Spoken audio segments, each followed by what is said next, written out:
মা, কিমান যে ধুনীয়া এই শব্দটো নহয় জানো? এই শব্দটোৰ মাজতেই যেন তেওঁৰ অন্তহীন মৰম, তেওঁৰ বহুতো কষ্ট, তেওঁৰ বহুতো ত্যাগ জড়িত হৈ আছে।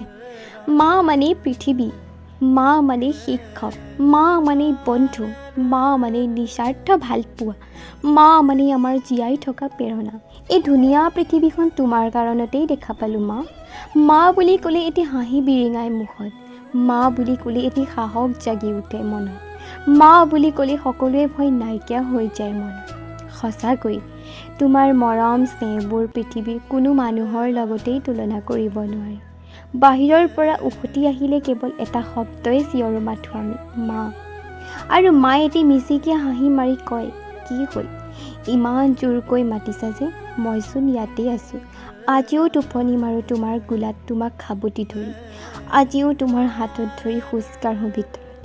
আৰু জানানে, আমাৰ সকলোৰে মৰমৰ এটি নিচুকনি গীত, আমাৰে মইনা শুবৰে বাৰীতে বগৰী পকি সৰি যাব, মইনাই বুটলি খাব। আৰু এনেকৈ গীতটো সৰুৰেই পৰা শুনি ডাঙৰ হ'লোঁ।